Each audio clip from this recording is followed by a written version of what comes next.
Bonjour à toutes et à tous, bienvenue dans The Bottlefield Show, l'émission qui décrypte l'univers des spiritueux et je suis Ludovic Mornan, exorciste chez Studio Black Sounds.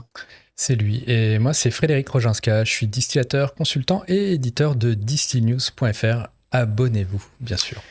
Bien sûr. Et du coup, on va parler aujourd'hui de digital et de bouleversement digital dans la sphère des spiritueux. J'ai reçu une question de la part d'une étudiante qui fait un MBA sur LinkedIn. Et elle me posait pas mal de questions et en toute honnêteté, j'avais pas forcément le temps d'y répondre, mais je me suis quand même dit et je lui ai proposé en fait qu'on traite ces questions en podcast et qu'on pouvait peut-être voir ensemble du coup pour avoir plusieurs avis et débattre sur le sujet. Et sa question, une de ses questions, c'était, elle aurait aimé savoir, selon moi et selon nous du coup, quel a été le plus gros changement dans le domaine des spiritueux dû au digital? D'accord. Donc c'est dans l'idée de faire un masterclass. Donc tu vois, elle a pas voulu demander à ChatGPT de lui écrire un programme. Elle a préféré, au final, C'est, c'est- demander à des experts du bah, milieu. elle Donc va à la source. à la source Et Qui directement. est, qui est derrière ChatGPT? Ouais, ça je sais pas vu Posez-vous qu'il la donne pas ses question. sources, Voilà. mais on peut voir avec Perplexity, un autre outil d'AI, qui Ouais. lui cite ses sources, qui cite Studio Black Sounds dans pas mal de ses sources quand on tape tendance spiritueux. Donc je dis ça, je dis rien. Voilà. Voilà, on sait d'où vient la base de données. Donc voilà, pouah, grosse question en fait. Alors Alors, on va essayer de tenir 20 minutes, mais bon, c'est chaud. c'était le plus gros bouleversement au singulier, du coup. Ouais, c'était au singulier, donc c'est chaud. Il faut arriver à Bon. décrypter ça. Alors toi, tu m'as dit en off que tu avais peut-être une petite idée, Alors, peut-être moi, quelque ce qui chose me qui est venu vient, en exergue, ouais. moi, ce qui vient spontanément, c'est tout simplement la communication. Et en fait, à partir de là, on peut digresser de manière infinie, je pense. Ah bah là, tu sors le truc le plus vaste du monde. Mais voilà.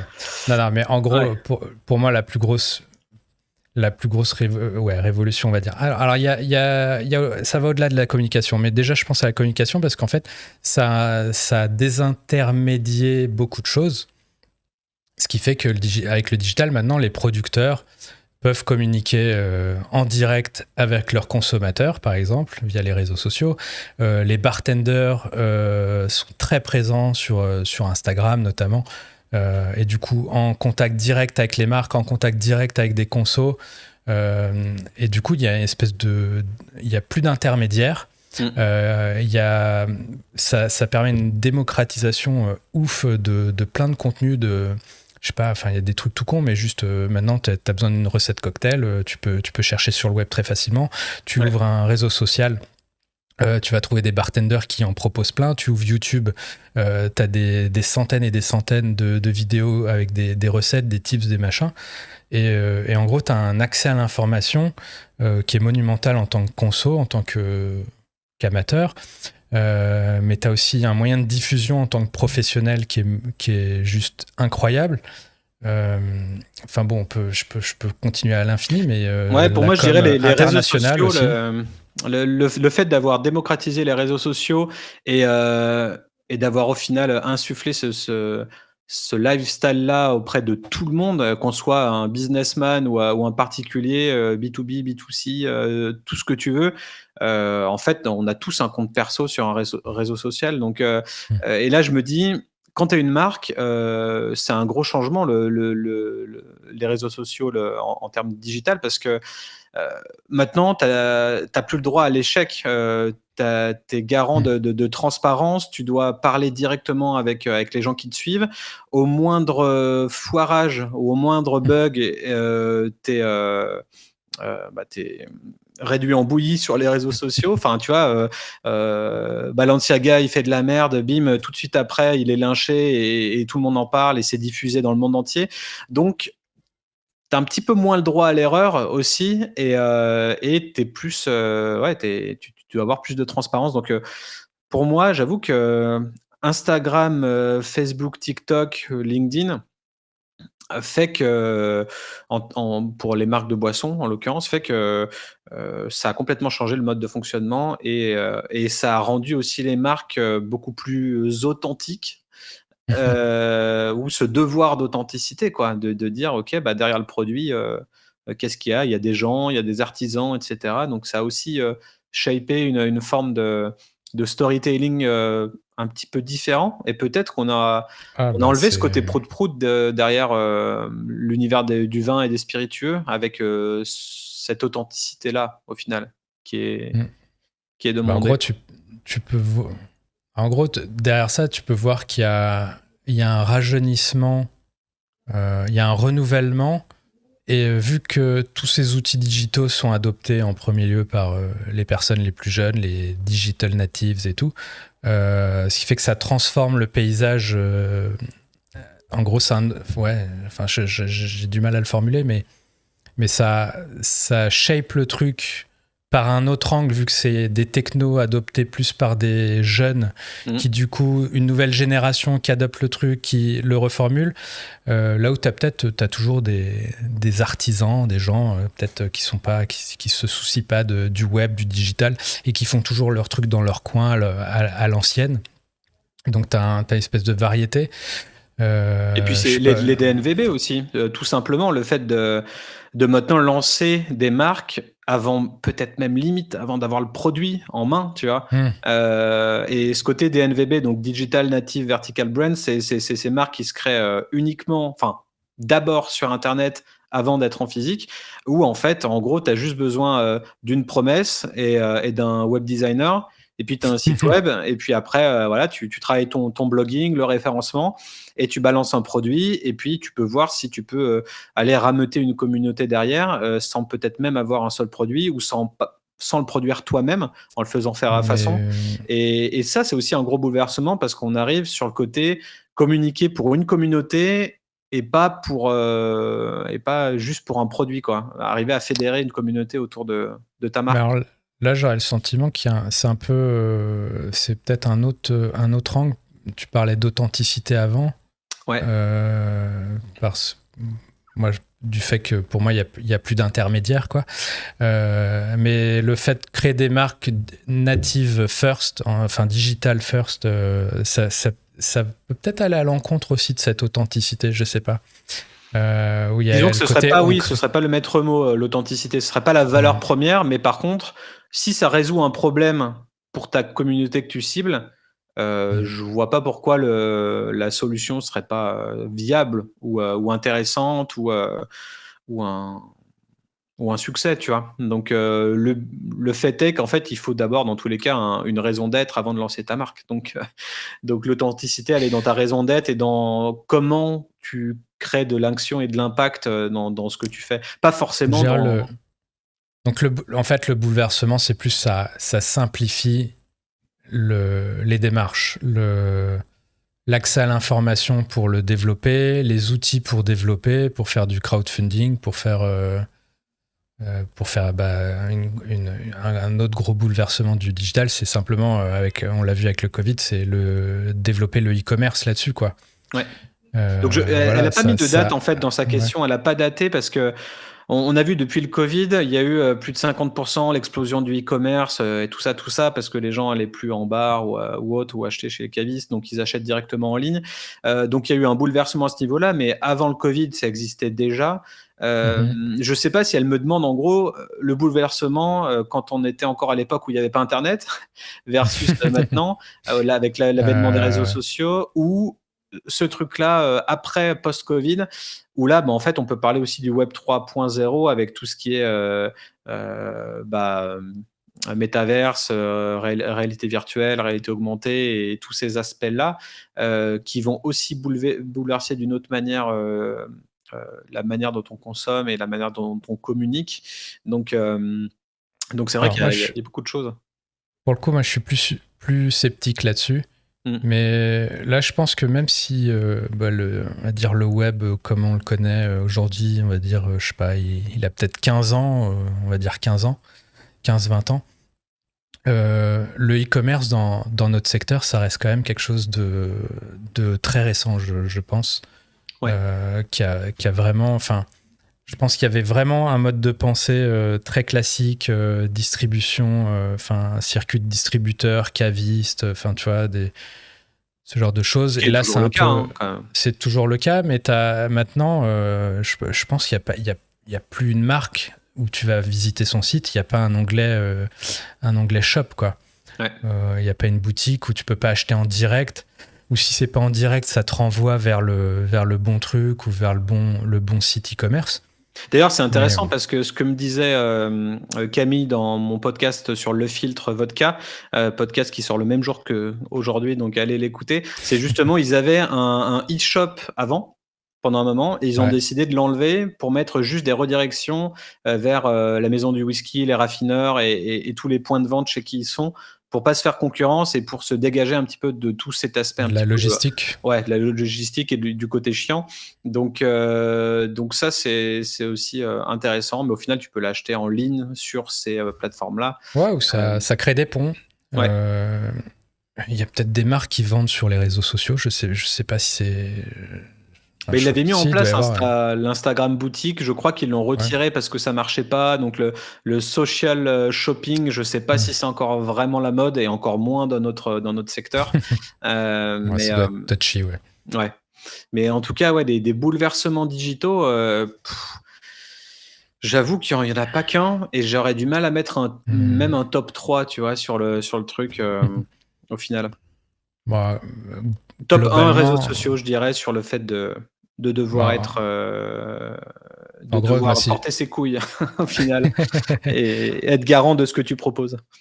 Si je devais synthétiser, il y a un pan en communication, clairement, qui est bouleversé parce que tu as des outils qui simplifient tout, qui te rapprochent des gens, qui peuvent t'en éloigner aussi, peut-être, d'autres.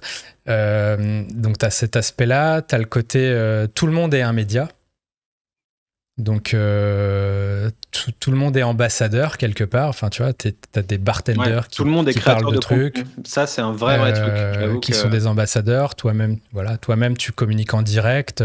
Et avec l'avènement du podcast aussi, les marques ne sont plus que des marques. Ce sont vraiment c'est limite des dogmes ou des cultes en fait maintenant, tu vois. Une marque qui veut avoir une expérience globale, elle va plus simplement avoir juste un liquide dans une bouteille, quoi. Donc ça va créer du contenu, ça va créer des podcasts, ça va devoir avoir toute la panoplie de goodies qu'il faut pour aller happer le CHR et les distributeurs. C'est un culte, c'est un truc complet, quoi. Et c'est un package complet. Donc c'est vrai que on en demande beaucoup aux marques de maintenant. Donc je ne sais pas si ça va revenir en arrière un jour, mais non, il y a plus de retour possible. Mais du coup, je vois ce pan en communication, et du coup l'autre c'est le côté distribution vente qui est bouleversé parce que en gros l'idée c'est qu'il y a plus d'intermédiaires, quoi, potentiellement. Il y en a toujours où tu peux considérer que les plateformes, le digital est l'intermédiaire pour le coup. Mais ça ouvre tellement, ça simplifie tellement de choses. Et il y a un autre aspect, mais d'ailleurs, ça sera l'objet du prochain podcast, mais lié finalement, le digital, c'est aussi le crowdfunding, les choses comme ça. Ouais. Et j'ai un cas assez récent dont on pourra parler d'ailleurs la prochaine fois pour prolonger le débat. Mais ouais. Et quand tu dis distribution, qu'il n'y a plus d'intermédiaires, là, tu sous-entends qu'il n'y a plus de distributeurs ? Enfin, c'est quoi l'intermédiaire en fait entre la marque et le consommateur final pour le coup ? Mais c'est qu'en fait, on va dire qu'avant le digital, il fallait, je sais pas, être publié dans un journal, être publié dans un magazine. Il fallait que le caviste parle de toi au conso. Tu vois, il y avait entre toi, une marque, un producteur et la personne qui achète, il y a ces intermédiaires-là qui font connaître ta marque ou qui la vendent, qui la vantent et tout. Là où, en fait, aujourd'hui, toi, tu peux communiquer très facilement en direct. T'as ton site web, t'as ton compte Insta, ta page LinkedIn, peu importe, ton Facebook. Et tu peux attirer des gens, tes consos, mais aussi des clients professionnels, des clients non professionnels. Tu peux attirer tous ces gens sur ton espace et leur parler en direct, leur montrer tes coulisses, leur montrer toutes ces choses que tu ne pouvais pas montrer avant.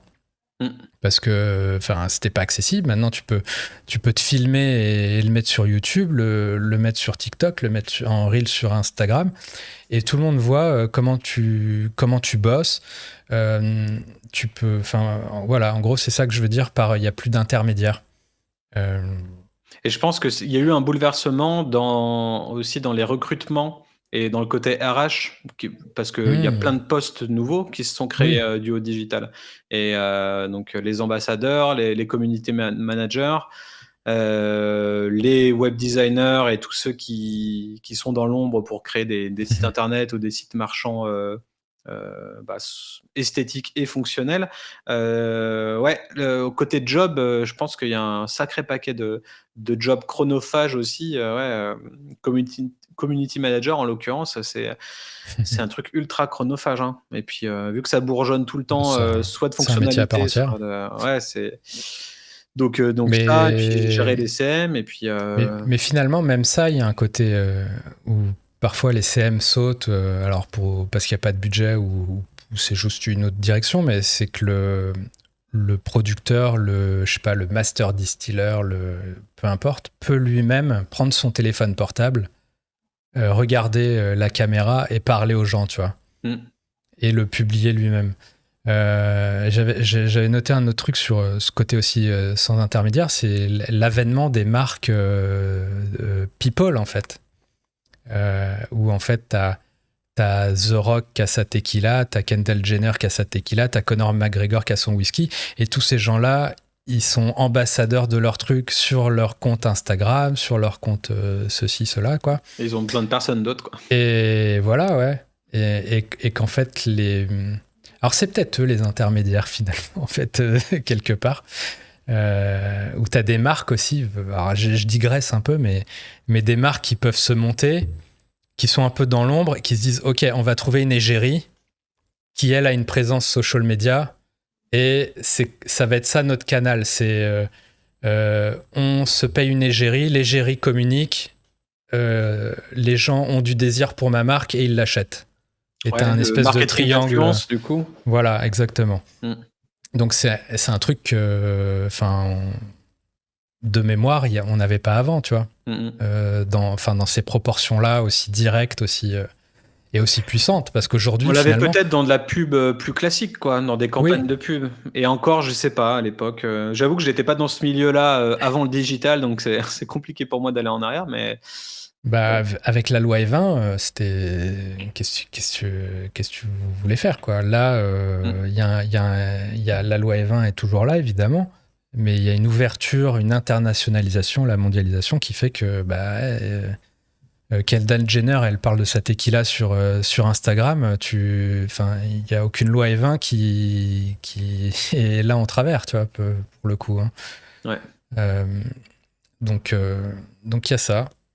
Voilà, ça, en fait, ça change aussi la manière de penser les marques et de les vendre, puisque ça bouleverse un peu tout. Hein, tu peux faire un truc pourri, mais avec le bon influenceur, ça sera un succès commercial, quoi. Ouais, c'est clair. Si on veut finir sur une note positive. Ouais, pas mal de bouleversements. Donc, il n'y en a pas qu'un de gros changements. Ou alors, le gros changement, c'est peut-être juste simplement le fait qu'il y ait du digital et qui amène à un panel, à un spectre d'énormément de changements en termes d'habitudes de consommation. Voilà. Et voilà. Et l'avènement des mobiles, hein, des smartphones et téléphones portables, avant Steve Jobs, c'était peut-être différent, hein, le game des spiritueux. C'est vrai. Je sais plus comment on vivait avant. Je sais pas comment on allait à des rendez-vous sans Google Maps. Ouais. Je ne sais plus. Il n'y avait pas Waze, on regardait des cartes. Enfin, on regardait pas, hein, parce que moi, j'avais pas le permis avant ça, je crois. Mais... On regardait avant de partir. Ouais. Mais si on ouvrait un peu sur le futur, vite fait, prochain bouleversement. Alors, moi, je pense pas au Web 3, tu vois, pour le coup. J'ai l'impression que c'est un peu... bon, à suivre, mais je sais pas si ça va bouleverser vraiment par rapport à ce qui existe aujourd'hui. Ça sera une autre forme, mais peut-être plus un truc que d'ailleurs toi-même tu as expérimenté, c'est l'IA et le fait peut-être de créer des marques de toutes pièces avec des nouveaux outils d'IA et voilà. Et on a fait un épisode là-dessus aussi. Qui recoupe là-dessus avec la fausse ambassadrice de la Tequila Altos. Voilà, qui est en deepfake et tout. Donc voilà, donc en fait, on peut créer des marques avec des IA, on peut avoir des IA qui font des deepfakes pour créer des ambassadeurs de toutes pièces. Donc voilà, peut-être le prochain bouleversement. Et il y aura des avatars qui feront ce podcast à notre place aussi. Ouais, et je pense du coup que, tu vois, l'IA va développer les avatars, et les avatars vont développer Metaverse. Donc en fait, le pari du Web3 très dans un futur proche, c'est peut-être pas ça, c'est peut-être d'abord l'IA que tout le monde kiffe, parce que là, c'est pas juste un mec qui aime bien gamer, du coup, il va avoir son petit bonhomme, du coup, il va aller sur le métaverse, et putain, il faut en plus que ce soit la cible parfaite pour toi. Donc ça fait beaucoup de paramètres à prendre en compte. L'IA, en fait, ça simplifie la vie de tout le monde. Ça simplifie entre guillemets, hein, ça dépend de l'outil et de la performance, mais en tout cas, ça attise la curiosité, donc ça fait kiffer tout le monde. On le voit avec ChatGPT, avec tout ce qui sort en ce moment. Et d'ailleurs, je vais faire un épisode là-dessus spécialement conçu avec dans mon autre podcast Milecto, dont la semaine prochaine, mardi prochain, vous serez informés sur ChatGPT et ce qu'on peut faire avec. Mais en tout cas, je suis d'accord avec toi. La troisième révolution, ça va être l'IA, et peut-être que ça fera l'occasion de plein de podcasts, ou peut-être qu'on n'en fera plus. On mettra juste un mot, et puis ce podcast sera en autopilote, voilà. On pourra faire des deepfakes. Deepfakes, voilà. Voilà, bon, je sais pas si on a apporté quelques réponses, beaucoup de questions. Voilà, plus beaucoup de questions que beaucoup de réponses, malheureusement. Mais voilà, rendez-vous en tout cas au prochain épisode où on va parler d'un cas un peu lié au digital aussi. Yes, carrément. Allez. À la semaine pro. Bon, à toutes. Ciao, ciao. Ciao.